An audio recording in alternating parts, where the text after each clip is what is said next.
From Washington, this is VOA News.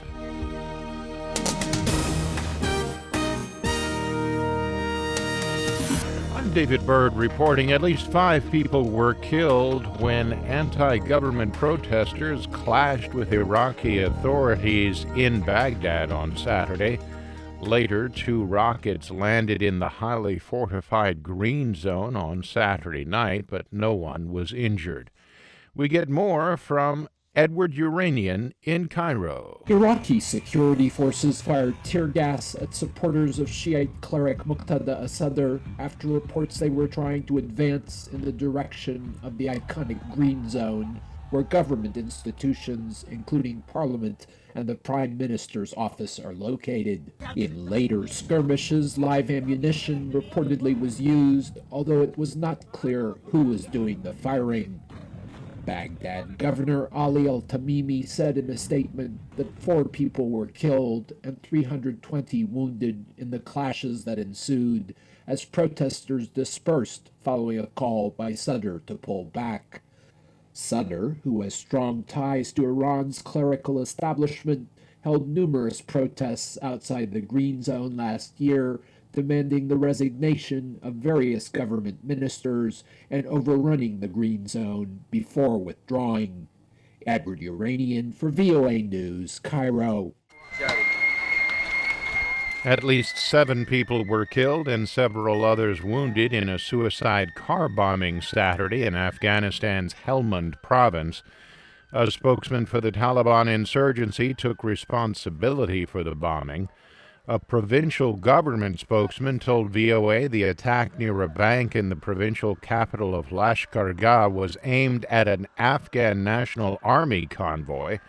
The victims were collecting their salaries when the bomber hit a military vehicle with an explosives-laden car outside the bank.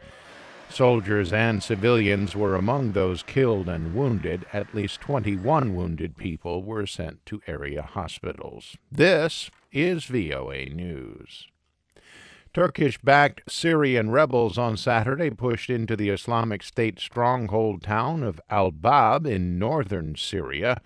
Monitors said the rebel force, the mainstay in the Turkish-backed Euphrates Shield campaign, gained control of a hospital as they entered the western edges of the town as part of a multi-sided push to crush the Islamic State militancy.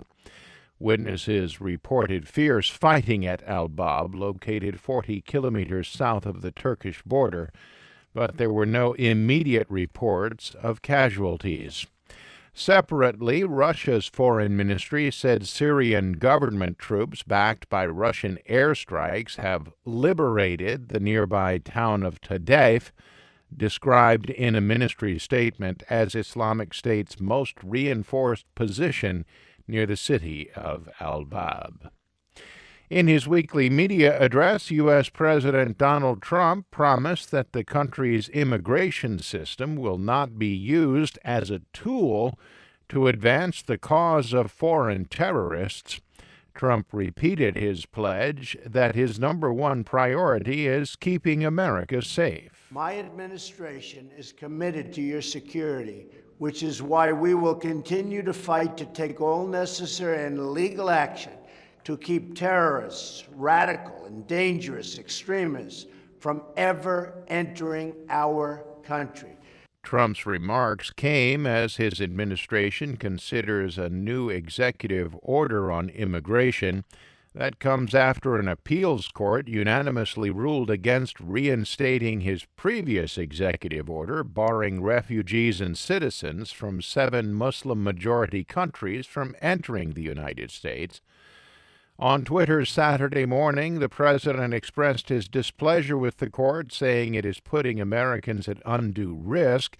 He also predicted that cost estimates of constructing a wall along the southern border of the United States with Mexico would drop dramatically. That's an apparent response to a Homeland Security report that said the wall could cost as much as $22 billion.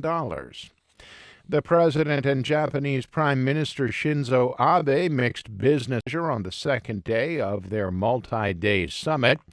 Trump and Abe played golf Saturday at Trump National Golf Course near the president's Mar-a-Lago estate in Palm Beach, Florida. The president and prime minister then had lunch. They are expected to have a state dinner later Saturday.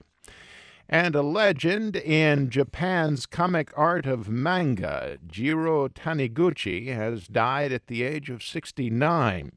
His publisher in France announced the artist's death on Saturday.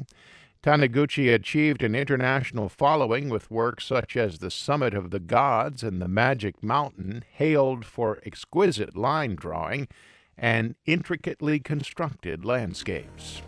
For more, visit our website. I'm David Byrd in Washington. That's the latest world news from VOA.